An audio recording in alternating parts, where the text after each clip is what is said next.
The first teaching is, what you believe, you create. There is a silent power within every human being, a creative force that never sleeps, never doubts, and never forgets. Joseph Murphy called it the subconscious mind, and he said it was the invisible builder behind all human experience. You do not see it working, yet it never stops shaping your world, moment by moment, belief by belief. Imagine your mind as a great garden. Your conscious thoughts are the seeds you plant, but the subconscious is the soil that grows them. It does not judge whether a seed is good or bad, it simply nurtures what is planted. If you plant fear, you grow limitation. If you plant faith, you grow success. Whatever idea you sow with feeling, the subconscious grows into form. Murphy taught that this is the first and greatest law, the law of belief. You do not attract what you want, you attract what you believe is true. Life, he said, mirrors your inner conviction. If you truly believe you are guided, protected, and worthy, life rises to meet that belief. But if deep down you believe in struggle, doubt, or unworthiness, the same law brings those experiences too, not as punishment, but as reflection. The conscious mind is the captain giving orders. The subconscious is the faithful crew carrying them out. The crew does not argue, it obeys. Every command you give through thought, feeling, and imagination becomes an instruction for your subconscious. So if you constantly say, "I'm unlucky," your subconscious hears it as a command and begins arranging your reality to prove it true. But if you affirm with deep emotion, "Everything works out for me in divine order," it begins to open doors you never saw before. This is not superstition, it is mental law, a precise relationship between thought and result. Murphy often said, "The subconscious mind accepts what it is told with conviction." That is why casual wishing changes little, but sincere belief moves mountains. The subconscious does not respond to words alone, it responds to emotionally charged conviction. What you feel as real becomes real. Every belief in your subconscious began as a thought, often repeated, often emotional. From childhood, the words you heard, the fears you absorbed, and the conclusions you made about yourself became programs in your inner mind. You might have learned to believe that money is hard to earn, or that you are not good enough, or that happiness must be earned. Each of these thoughts, accepted as truth, began shaping your reality long before you understood what was happening. Whatever the subconscious has learned, it can unlearn. It can be re-educated through new thoughts, new emotions, and new repetition. You can plant new seeds of belief anytime you choose. Murphy's method was simple but powerful. Identify what you truly believe about yourself and your life. 2. Decide what belief you wish to replace it with. Impress this new belief upon your subconscious through imagination, feeling, and repetition. The subconscious does not speak in logic. It speaks in emotion, image, and repetition. When you dwell on an idea and feel it as though it were already real, the subconscious accepts it as fact. It begins rearranging circumstances, guiding you intuitively, and drawing people or situations that match your new inner picture. For example, if you begin to say each night, "I am guided to right action in all things," and truly feel it, you are giving your subconscious a new pattern to follow. Over time, you will notice calm decisions, timely insights, and quiet confidence. It is not magic. It is the law of belief doing what it always does. The challenge is not whether the subconscious works, it is whether we are giving it the right instruction. You are always programming it, whether with fear or with faith. The question is, what am I believing right now? Because belief is the master key.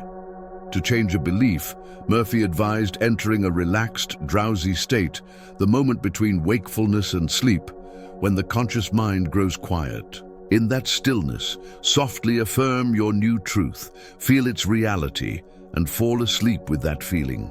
The subconscious, open and receptive, takes that impression as a new instruction. Night after night, your inner pattern begins to shift.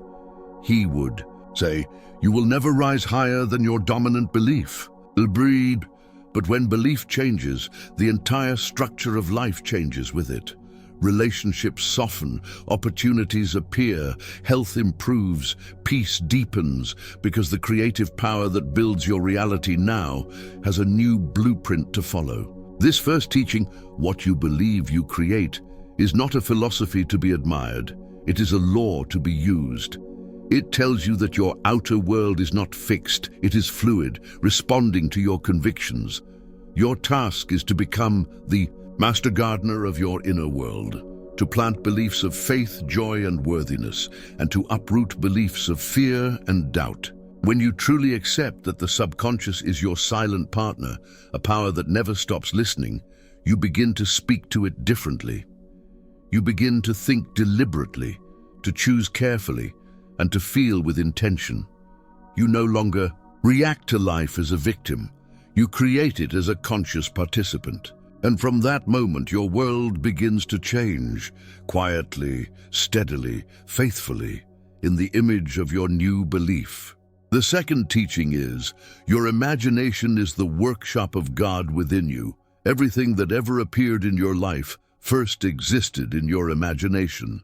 Joseph Murphy taught that imagination is not just daydreaming or fantasy, it is the creative power of the mind, the blueprint from which the subconscious builds all things. The pictures you hold in your inner world, when charged with feeling, become the patterns your subconscious turns into experience. Murphy often compared imagination to the architect's drawing board. Before any house is built, there must be a clear plan. The subconscious is the builder, but it cannot build without a design. Your imagination provides that design. Every time you imagine something with conviction and emotion, you are giving the subconscious a detailed instruction of what to create. You are saying, "This is what I choose to experience." The subconscious takes that image and begins moving unseen currents in your life to make it real. But there is a quiet truth in how this process works. The subconscious does not distinguish between what is real and what is vividly imagined. To it, both are equally true. When you imagine a scene of success, health, or peace and feel its reality, the subconscious accepts it as happening now. It then begins aligning outer conditions to match that inner image. The same law applies if you constantly imagine fear or failure. The subconscious does not judge, it simply obeys. That is why imagination can be your greatest friend or your greatest enemy, depending on how you use it. Murphy believed that imagination, not willpower, is the key to transformation. You cannot force the subconscious. You must persuade it through imagery. Forcing the mind creates resistance, but imagination opens it like sunlight on a flower.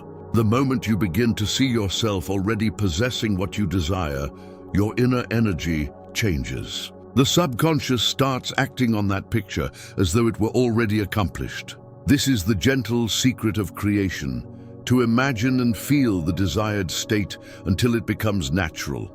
He taught that every great achievement begins in this way, not through struggle, but through mental conception.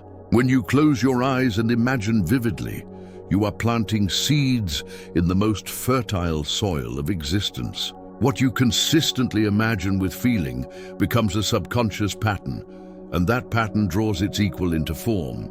The world outside eventually becomes a mirror of what you have pictured within. Murphy encouraged using this power especially before sleep, when the conscious mind grows quiet and the subconscious becomes receptive. In that drowsy state, your images sink deeply into the inner mind. By imagining the result you want and feeling it real just before drifting into sleep, you set in motion a silent process that continues through the night. You may not see results immediately, but the seed is planted and the law of growth cannot fail. He used to say that imagination clothed in faith is the most powerful force in the universe. Faith is the emotion that gives life to the picture. Without feeling, imagination remains a shadow. But when you feel the joy, the peace, or the success of your imagined scene, the subconscious treats it as present fact. The key is not to merely see it, but to live inside it mentally. See the colors, hear the sounds, feel the atmosphere of your fulfilled desire. The more real it feels within, the faster it appears without. Most people, Murphy said, misuse this power without knowing it. They imagine worst-case scenarios, arguments, disappointments, and limitations. Then they wonder why life brings them exactly what they feared. The subconscious has only received the order they gave it through their imagination. But once you understand this law, you can begin to imagine consciously, to create instead of react. Imagination becomes a tool of liberation, not a mirror of worry. This second teaching invites you to practice deliberately. Each morning or night, take a few minutes to imagine the condition you wish to live in. Do not think of it as coming. Think from it as already here. Imagine the end result, not the struggle to reach it. See yourself calm, fulfilled, at peace. Let that inner picture fill your senses until you can almost touch it. Then release it with quiet trust, knowing that your subconscious has accepted the image and begun its mysterious work. Over time, this simple practice changes everything. The mind that once feared the future begins to shape it. The person who once felt powerless begins to sense the quiet authority of the creative spirit within. You begin to realize that imagination is not fantasy. It is spiritual reality waiting to be expressed. The outer world, no matter how solid it appears, is only the shadow of what you have accepted within. Murphy called imagination the divine instrument. Through it, we cooperate with the infinite intelligence that sustains all creation. When you imagine with love and faith, you align with that universal mind. You stop struggling to make things happen and instead allow them to unfold naturally, because the picture in your mind is already true to your subconscious. The outer must follow the inner as surely as night follows day. So the second teaching whispers a timeless truth. What you can imagine and feel as real already exists within you. Your task is not to force, but to see clearly, to feel deeply, to trust completely. Every thought creates an image, and every image shapes the unseen. The question is never whether imagination works. It always does. The question is whether you are imagining wisely. When you understand this, life becomes a canvas and your imagination the brush. Every day you paint with thoughts, feelings, and visions. The masterpiece of your life is not somewhere out there. It is forming quietly inside, stroke by stroke, picture by picture, through the power of your own imagination. The third teaching is, the subconscious accepts what you feel to be true. Deep within the mind, beyond words and reasoning, lies a quiet listener. It hears everything you say, everything you feel, and everything you repeat. It never asks whether what you say is wise or foolish, true or false. It simply accepts your feeling as truth. This listener is your subconscious mind, and autosuggestion is the way you speak to it. Joseph Murphy called autosuggestion the bridge between your conscious desire and your subconscious power. Every thought you impress upon yourself, every phrase you repeat with emotion, is a suggestion to the deeper mind. The subconscious does not respond to empty statements. It responds to the feeling that surrounds them. Words are the form, but feeling is the substance. When you say, "I am at peace," and truly feel the calmness behind the words, the subconscious begins to create that peace in your experience. When you say, "I can't do this," and feel fear, it accepts that as an order too. It never argues, it simply fulfills.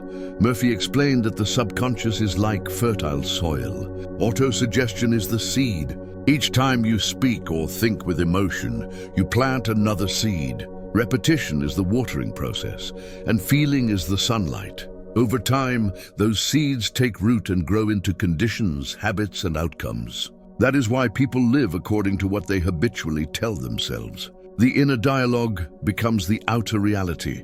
The power of autosuggestion lies in its simplicity.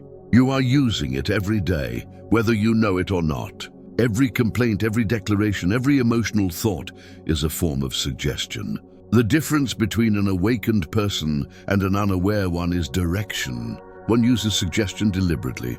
The other uses it by default. One sows consciously. The other lets any seed fall into the soil. Murphy's teaching was that you can choose your suggestions, and by doing so, choose the course of your life. To apply this teaching, Murphy advised a gentle, natural rhythm. You do not need to strain or shout. The subconscious responds best when the conscious mind is relaxed, when you are drowsy before sleep, calm upon waking, or resting quietly during the day. In that soft state, your suggestions slip easily into the deeper layers of mind. Say to yourself, slowly and sincerely, what you want to be true. Use clear, positive phrases. Instead of saying, I don't want to be afraid, say, I'm full of courage and peace. The subconscious does not understand negation. It hears only the main image. Speak what you wish to see, not what you wish to avoid. Murphy often reminded his readers that emotion is the secret ingredient. Repetition without feeling is mechanical and weak. A single suggestion charged with deep emotion outweighs 100 lifeless affirmations. That is why gratitude, love, and confidence are such powerful forces. When you fill your words with those emotions, the subconscious receives them as commands written in fire. But when you speak with doubt or impatience, the signal becomes scattered and weak. The law is precise. You receive what you emotionally accept. Autosuggestion is also a way of cleansing the inner mind. Many of our old patterns were formed by suggestions we accepted long ago, from parents, teachers, or our own fears. You're not good enough. Life is hard. Things never work out. These phrases, when felt and repeated, became unconscious instructions. The subconscious followed them faithfully, even when they caused suffering. The way to undo them is not through willpower or argument, but through new suggestion, spoken calmly, believed gradually, and felt deeply. You replace the old pattern with a new one until the mind accepts it as natural. Murphy's approach was not mystical. It was practical. He taught that the subconscious works by law, like gravity or electricity. Autosuggestion is the means of directing that law. The moment a new belief is accepted emotionally, it begins to express itself outwardly. Sometimes results come quickly, sometimes slowly, but they come as surely as dawn follows night. You may not know how or when, but the subconscious knows the way. When practicing, it helps to speak in the present tense. The subconscious lives only in the now. Say, I am, not I will be. Feel the reality of your words as though they were already fulfilled. If the mind resists, soften it with repetition. Over time, the new suggestion becomes familiar, and familiarity becomes belief. The feeling of truth is the signal that the seed has been planted. The deeper lesson of autosuggestion is responsibility. You come to see that you are always influencing your subconscious, for better or worse. Every day, you are training it through your inner talk. Once you recognize this, you begin to choose your words with care. You no longer speak carelessly about your fears or limitations, because you know that every phrase is a seed. You begin to affirm life, peace, and abundance with quiet certainty, knowing that these words will grow as surely as spring follows winter. And so, the third teaching brings a profound realization. You are the author of your mental script. You can rewrite the old story at any time. You can speak new lines to your subconscious and watch them become events, opportunities, and moods. The voice within you is the command center of creation. When you speak with belief, the universe listens through the subconscious and answers faithfully. Speak to yourself then, as you would speak to someone you love. Let your words carry kindness, hope, and truth. Say them calmly. Say them often. Say them with feeling. For your subconscious is always listening, and whatever you tell it with conviction, it will make true. The fourth teaching is, feeling is the secret key. There is a moment when thought becomes alive. It happens not when you say something, but when you feel it. Joseph Murphy called this moment the spark of faith, the invisible turning point when an idea stops being a wish and becomes a conviction. The subconscious does not respond to logic or argument. It responds to feeling. Emotion is the electricity that gives life to your thoughts, the silent language that the deeper mind understands perfectly. Murphy explained that every emotion carries an instruction. When you feel fear, you are suggesting danger to your subconscious, and it responds by producing tension, anxiety, and defensive reactions. When you feel peace, you are suggesting safety, and your body and mind begin to relax. The subconscious takes the feeling as a signal of what is real, then begins shaping conditions around it. This is why faith, true, heartfelt belief, has the power to move mountains. Faith is not a wishful thought. It is a state of feeling in which the mind accepts something as already done. He described this process through what he called the law of reversibility. In simple terms, it means that just as external actions can produce internal feelings can produce external actions. For example, if joy can make you smile, then smiling with sincerity can begin to awaken joy. If confidence can make your body strong, then acting and feeling confident can begin to strengthen your inner state. What works from the outside in also works from the inside out. Feeling the reality of your desire sets in motion the same energy that would flow if that desire were already fulfilled. The subconscious responds as if the feeling were real, because in its world there is no difference between imagination and experience. To the subconscious, what you feel now is the only truth. So when you cultivate the feeling of success, harmony, or healing, you are living in the state that produces it. The feeling is not just a result of achievement, it is the cause. Murphy often said, assume the feeling of the wish fulfilled, and the subconscious will express it. But this is not a forced or artificial process. It is not about pretending or fighting to believe. True faith grows naturally when the mind becomes calm and centered. When you quiet the noise of fear and doubt, a gentle certainty begins to rise within you. That quiet confidence, that inner knowing, is the real feeling of faith. It is peaceful, not tense. It trusts without trying. It knows that what has been accepted within must find its reflection without. Murphy encouraged people to practice this feeling before sleep or in moments of silence. He would say, imagine the end result and feel the joy of it. Not think of it as coming, but feel it as already present. For instance, if you are seeking harmony, feel yourself already at peace. If you desire success, feel the satisfaction and ease of accomplishment. The subconscious does not wait for outer proof. It accepts the emotional reality you offer it now. Once that feeling is impressed, the creative process begins. Faith is not blind, it is inner vision. It is the quiet conviction that the unseen is more powerful than what is seen. When you believe deeply in a new state of being, your subconscious begins arranging your inner and outer world to match it. You may not notice the process immediately, but something shifts. Circumstances begin to flow differently. Opportunities seem to appear without effort. Your reactions soften, your tone changes, your timing improves. These are signs that faith has begun its work. Murphy warned that doubt, fear, and impatience can interrupt this process. When you worry, you are giving a new suggestion to your subconscious, one of uncertainty. The deeper mind does not judge. It simply acts on whichever feeling is stronger. That is why consistency is so important. Faith is not something you declare once. It is a state you return to repeatedly until it becomes natural. Every time you choose calm confidence over fear, you are strengthening that inner vibration. He also taught that gratitude magnifies faith. When you give thanks for what you seek as though it were already yours, you are affirming possession. Gratitude is faith in motion. It says to the subconscious, it is done. That feeling of thankfulness aligns you instantly with the desired state. It dissolves doubt and opens the heart. Gratitude, in Murphy's view, is the simplest and purest form of prayer because it unites belief, emotion, and surrender. The law of reversibility shows that every inner state has an outer echo.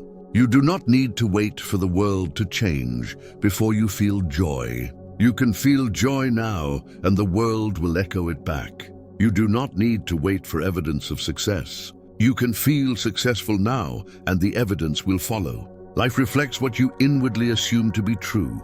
The faith formula, then, is simple.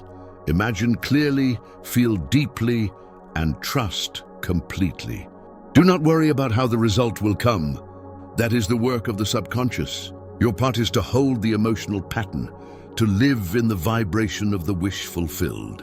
When you do, you have already set the creative process in motion, and so the fourth teaching whispers softly, feeling is the secret key. Your emotions are not random. They are creative instruments. When guided by faith and love, they awaken the infinite intelligence within. Faith is the bridge between the invisible and the visible, the unseen and the seen. When you feel the truth of your desire with peace and certainty, you have already received it in the only place that matters, the inner world from which all things arise. The fifth teaching is, your subconscious is the channel of infinite intelligence. There is a silent wisdom that flows through every living thing. It breathes through the trees, stirs the tides, and beats within your heart. Joseph Murphy called this infinite intelligence the universal mind, the creative power that governs all existence. He taught that your subconscious mind is not a separate fragment of it, but an open channel, a living bridge that connects you directly to the wisdom and order of the universe. When you quiet the surface of thought, this deeper wisdom begins to move through you effortlessly. It does not arrive as noise or drama, but as stillness, intuition, and gentle knowing. Murphy said that the subconscious mind acts as the connecting medium between your individual awareness and the infinite intelligence of creation. It is through this channel that guidance, healing, and inspiration come. You do not create these things alone. You cooperate with a power far greater than the conscious self. This teaching reveals a humbling truth. You are never isolated. The same life that animates the stars animates you. The same intelligence that designs galaxies designs your heartbeat. Every problem, every question, every desire already has its answer, waiting in the depths of universal mind. You reach that answer not by struggle, but by alignment, by trusting your subconscious to act as the messenger between your human intention and divine order. Murphy described this relationship as a divine partnership. Your conscious mind is the sender of the request. The subconscious is the receiver and executor. But beyond the subconscious lies the infinite, which carries out the fulfillment in its own perfect way. When you think, imagine, and believe, you're speaking to the subconscious. When you relax, trust, and allow, the infinite begins to work through it. The secret is balance.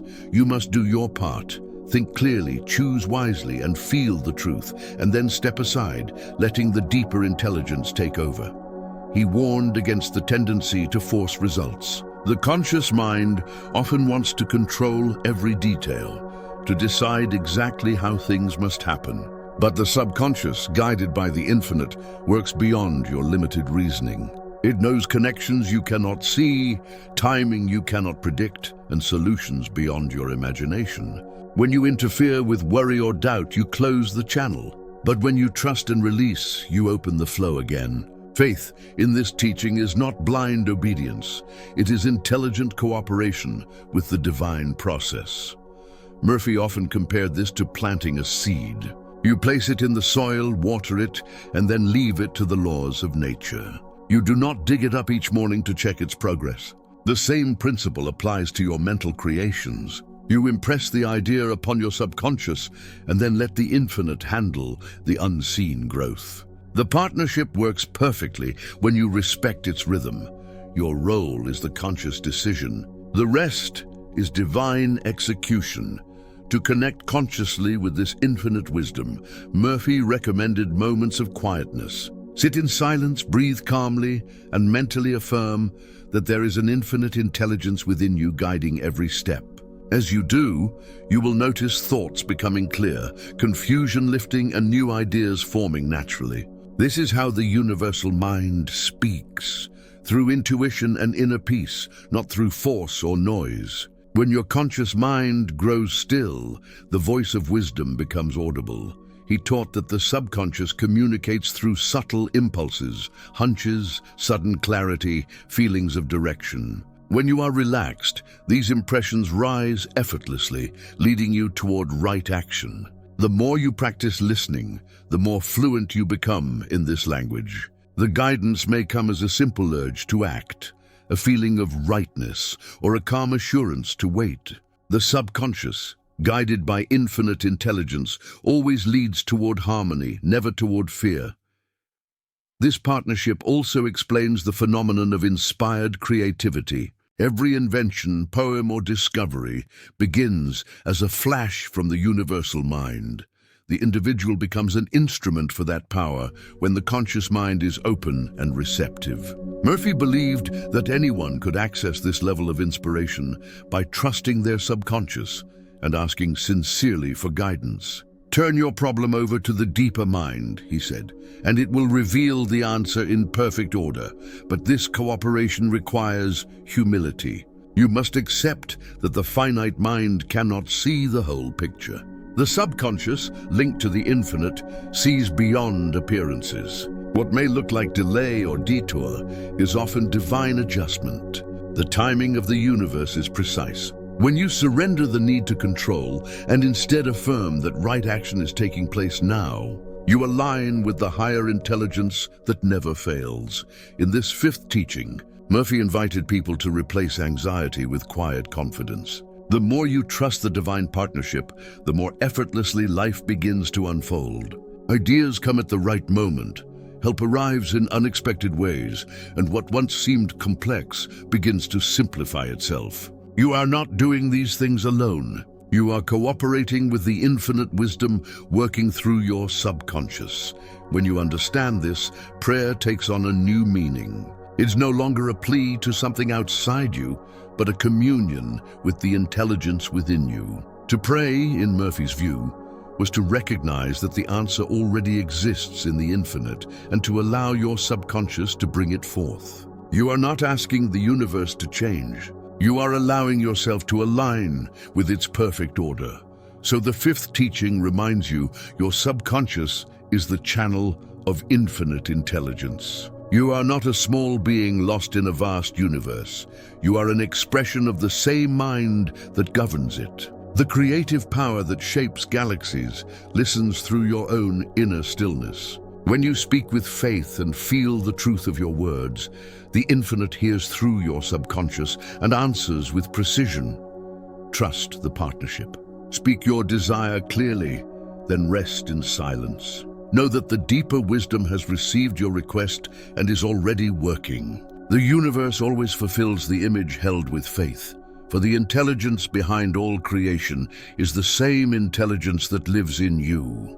The sixth teaching is, the subconscious cannot create while in conflict. Inside every mind there are two movements, one that builds and one that resists. You may desire peace yet carry resentment.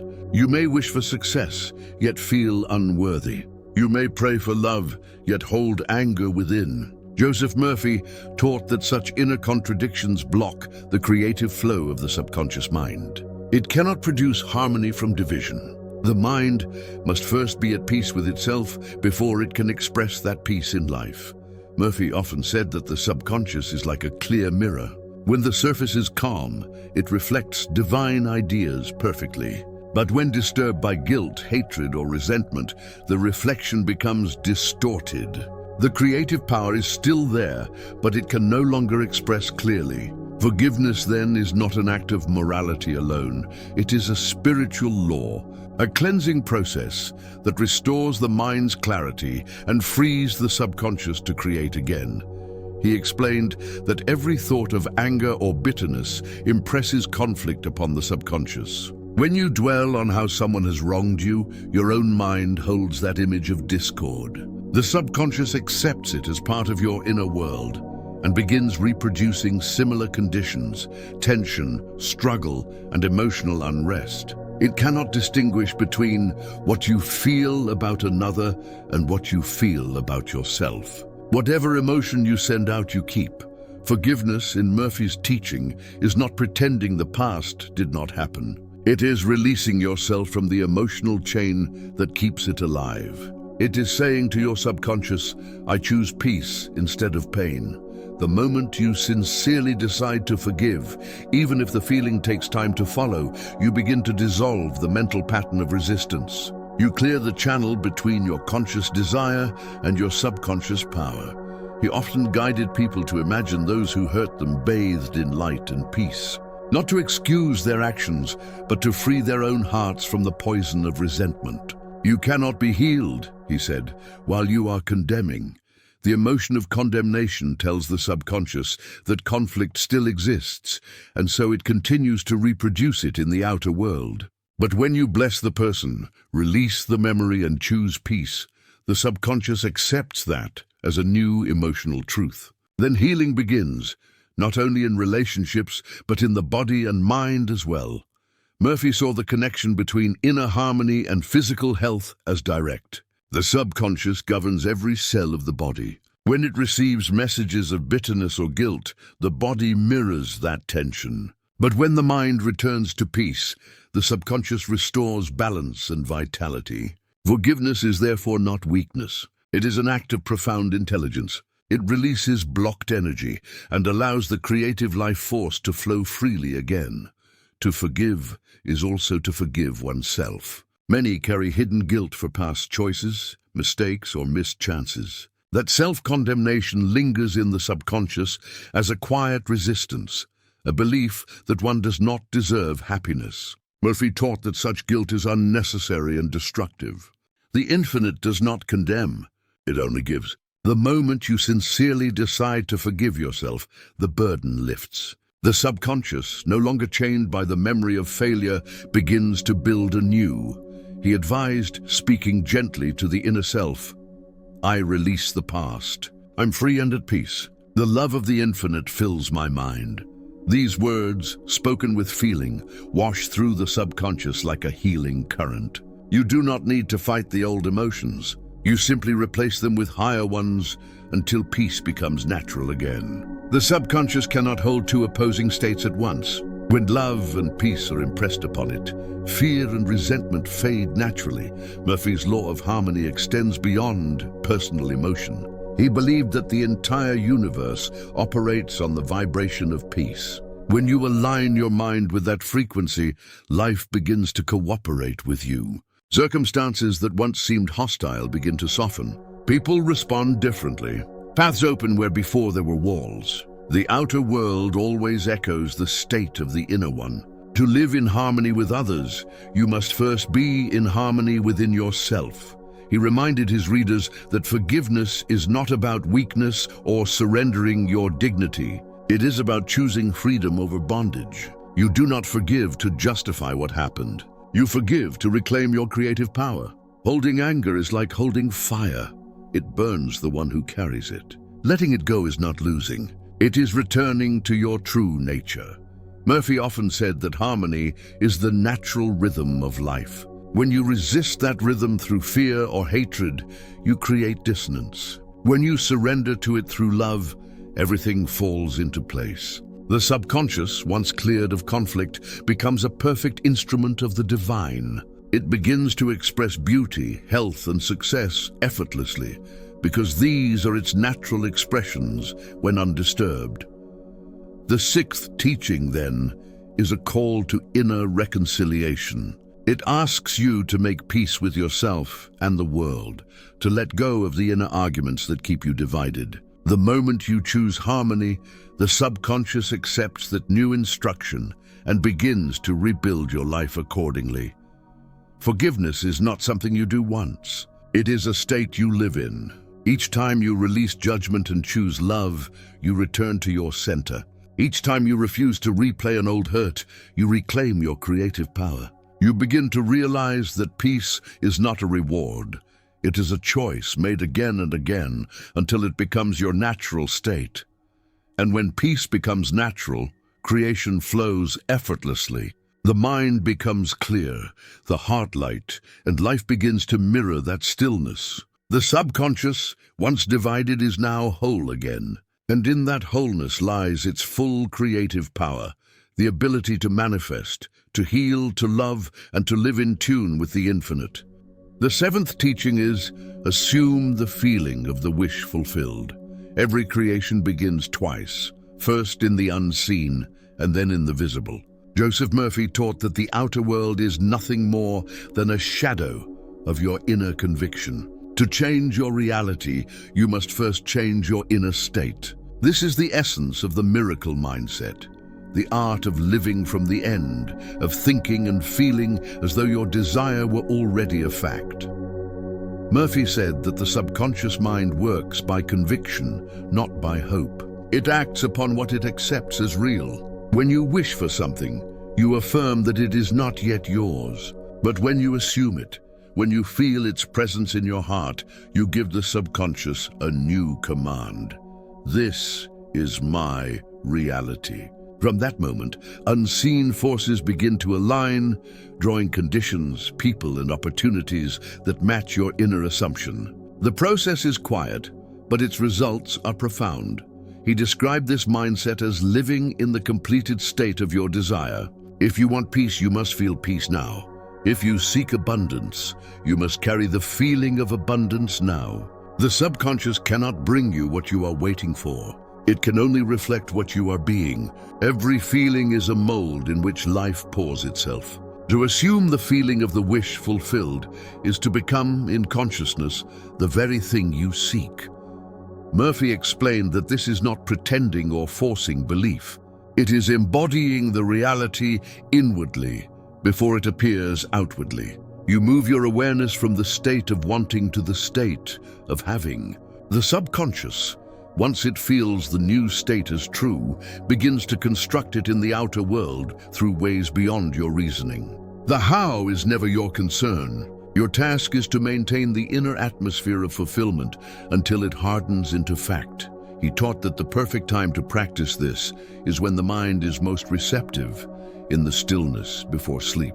As you drift towards slumber, the conscious mind relaxes and the subconscious stands open. In that gentle drowsiness, imagine a short, vivid scene that would take place if your desire were already realized. It could be a simple mental picture, a feeling of relief, a word of congratulations, a moment of quiet joy. Feel it as real. Let it sink in until it seems natural. Then let sleep carry it into the depths of the subconscious. In that state, the seed of your desire is planted and the law of growth begins its work. Murphy often said that imagination and feeling are the two wings of creation. Thought gives form, but feeling gives life. You can imagine endlessly, but without emotion, nothing takes root. The moment you feel the thrill of your dream as though it were already true, the process begins. The subconscious cannot resist the conviction of genuine feeling. It does not know the difference between a deeply felt imagination and physical reality. It treats both as real. Living from the end also means letting go of struggle. You stop asking when or how things will happen. You stop checking for signs or proof. Instead, you rest in the quiet, knowing that it is done. The miracle mindset is calm, not desperate. It trusts the invisible law at work. When doubt arises, you gently return to the inner feeling of completion. That inner returning, again and again, is how faith becomes natural. Murphy said that miracles are not exceptions to the law. They are expressions of it. They seem mysterious only because people do not understand the mental process behind them. Every so-called miracle is simply the outer result of an inner conviction held with feeling. The moment you accept something as already accomplished in consciousness, the universe begins to rearrange itself to mirror that assumption. The law is as exact as mathematics, yet as compassionate as love. He urged his readers to live each day as though the wish were already fulfilled. Walk, speak, and think from the state of realization, not from the state of desire. When you do this sincerely, your vibration changes. You begin to act, react, and think like one who already possesses the thing sought. The subconscious takes that as instruction and adjusts the outer world accordingly. What you consistently feel to be true eventually becomes true. Murphy described this mindset as one of joyful expectancy. You are no longer waiting. You are welcoming. You no longer pray from lack. You give thanks from fulfillment. Gratitude becomes your natural attitude because you know that creation is complete in the unseen. You live not in anticipation but in acknowledgement. And this acknowledgement, this feeling that it is already done, is what brings the invisible into visibility. The miracle mindset does not deny the senses. It transcends them.